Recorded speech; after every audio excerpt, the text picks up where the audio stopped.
Bonjour tout le monde, bienvenue à ce déballage aujourd'hui de Street of Steel Kicking Asphalt, qui est un jeu Kickstarter, donc qui est sorti il n'y a pas super longtemps.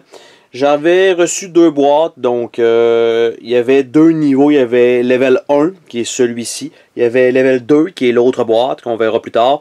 Sur cette boîte-ci, il y avait une mention qui était l'édition des backers, donc je suppose qu'il doit y avoir un peu plus de contenu à l'intérieur. Il me semble ne pas avoir pris la version avec figurines. Il me semble que j'ai pris la version standy en me disant, il me semble que ça ferait un peu différent. Je tenais des figurines, c'est juste du visuel, puis ça va coûter plus cher pour absolument rien de plus au jeu. Il me semble que j'étais allé avec les standy, donc on va découvrir ça ensemble aujourd'hui. Donc, pour ce qui est de la boîte, c'est quand même bien. Donc, Kicking Asphalt, et ce sont les mêmes personnages de l'autre côté. Donc, ça ici. Et ce que je vais faire avec cette boîte-là, c'est que je vais lui mettre la petite mention Backers Edition à l'intérieur, donc qui était sur le cellophane qui était autour de la boîte. Donc, et voilà. Donc, ce sont des standees qui sont là. Donc, à moins que plus tard, il y ait aussi des figurines. Est-ce que la qualité des punch est bon? Bonne qualité de punch, bonne épaisseur, assez rigide d'habitude. C'est un petit peu plus mou, on est capable de le waver un peu. Là, bonne épaisseur, franchement. Bonne qualité de stand. En fait, du moins de carton. Par la suite, on a ici des genres de ninja kangourou avec des pièces de monnaie.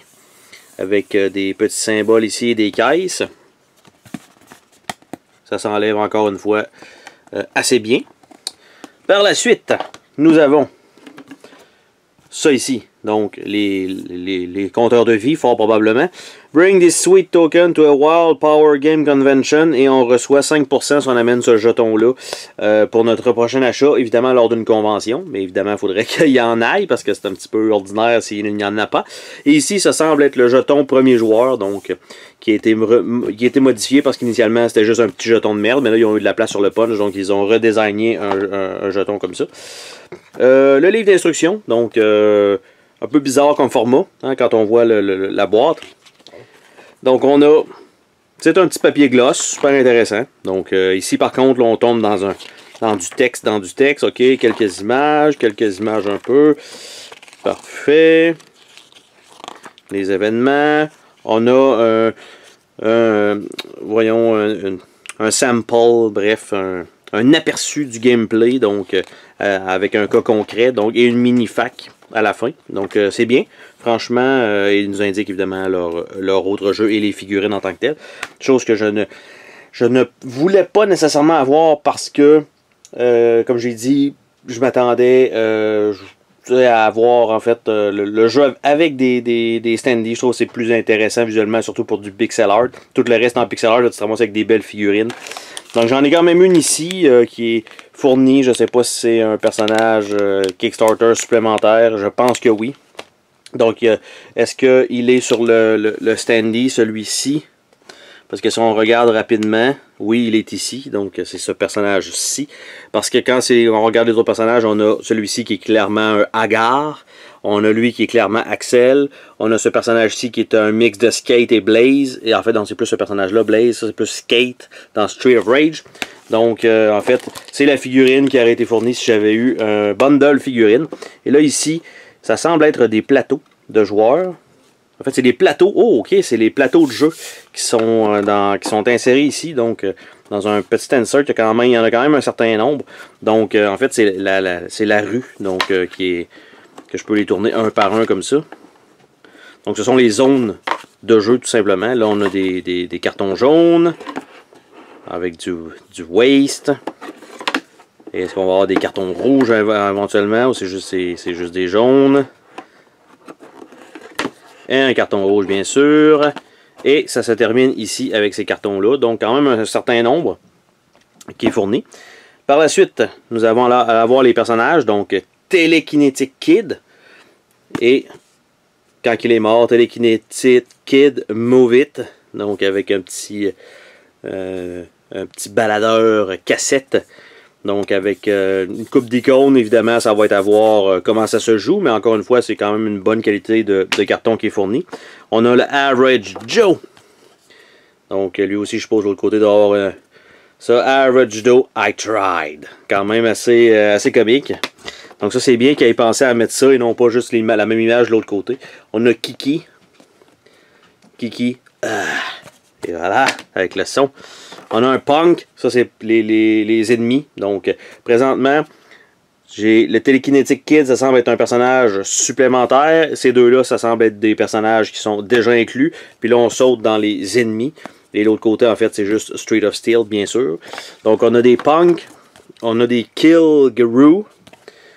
On retourne avec le meilleur Van Damage. Donc, Van Damme en même temps. Mais c'est Hagar, clairement, de Final Fight. Meilleur Van Damage, Serve and Protected.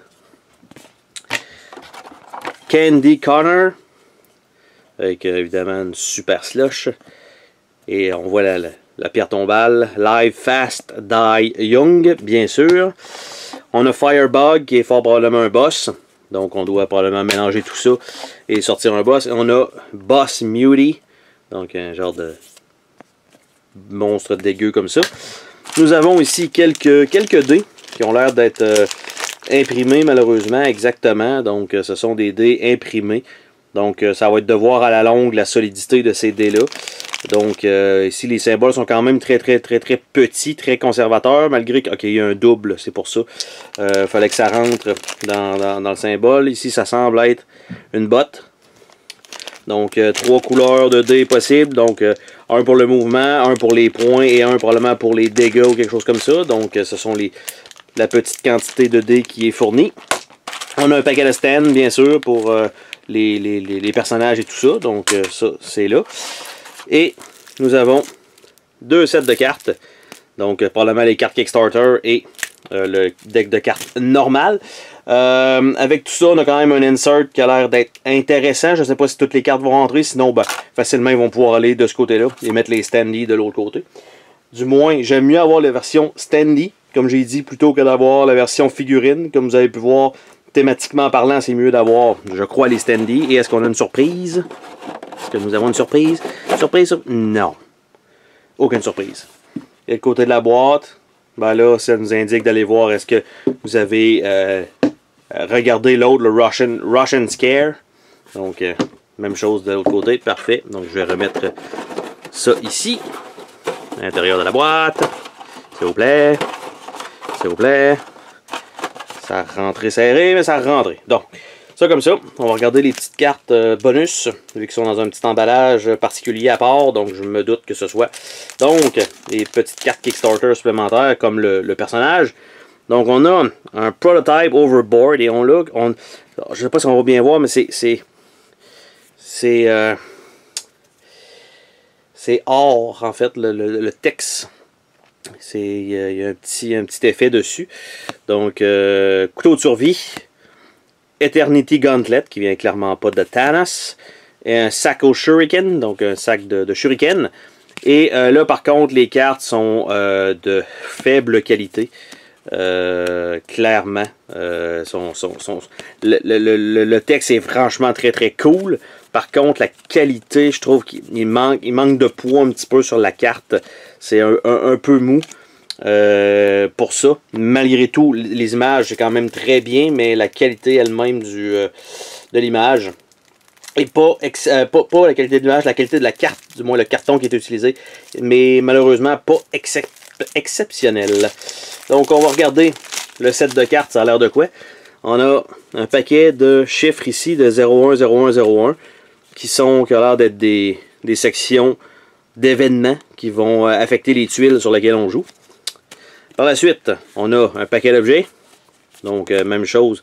Et ceux-là ne sont pas en or. Vous voyez qu'il n'y a aucun effet dessus. Donc, ça, c'est les cartes normales. Donc, des objets, évidemment, pour attaquer plus fort, pour être plus rapide, pour regagner de la vie. Donc, j'envoie ça en dessous. Ici, après ça, je suppose que c'est on a 02, 02, 02. Donc, on a des boss, ça a l'air d'être des activations du boss. Donc, je pars quand même rapidement là-dessus. Après ça, nous avons le reste des cartes, en fait, qui étaient là. Il y avait du 01, 01, 01, 01. et on avait du 2. Donc tout ça, je sais pas si ça va être...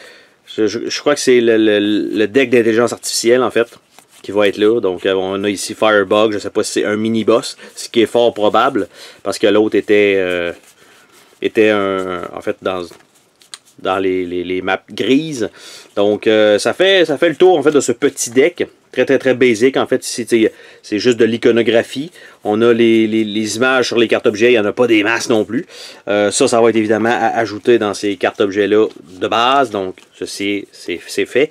La seule chose à voir, c'est est-ce que, vu que ce sont des cartes bonus, est-ce qu'elles ressortent du lot? Est-ce que vous les voyez? Je pense que oui. Hein? Ils sont indiqués ici, clairement. Et sur le dos des cartes, est-ce qu'il peut y avoir une différence entre, par exemple, ça ici et ça ici? Pas vraiment, là, à l'œil, s'il y a quelque chose, elle est peut-être un petit peu plus pâle, mais très minime. Donc, je pense que ça va bien se blender ensemble. Donc, ça ici, et si j'essaie de mettre ça, il devrait avoir de la place pour des sleeves. Donc, il ne devrait pas avoir de problème de ce côté-là.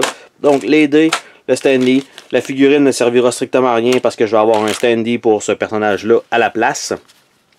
Par contre, pour le reste, franchement, avec ce tray ici qui est là, comme ça, avec les plateaux de jeu, franchement, bien efficace. Ça va laisser de la place amplement pour les jetons et tout le reste du matériel.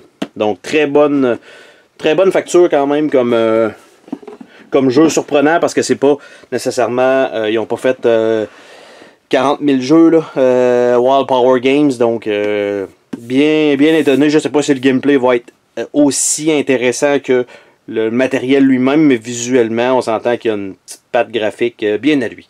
Sur ce, on se dit à la prochaine pour un autre déballage. Salut tout le monde! Oh, attends, pars pas de même. Je veux te remercier d'avoir regardé la vidéo. N'oublie pas de t'abonner si ce n'est pas déjà fait. N'hésite pas à laisser un commentaire sur la vidéo, ça me fait toujours plaisir de te lire. Tu peux laisser un petit pouce bleu vers le haut, juste ça, ça fait ma journée.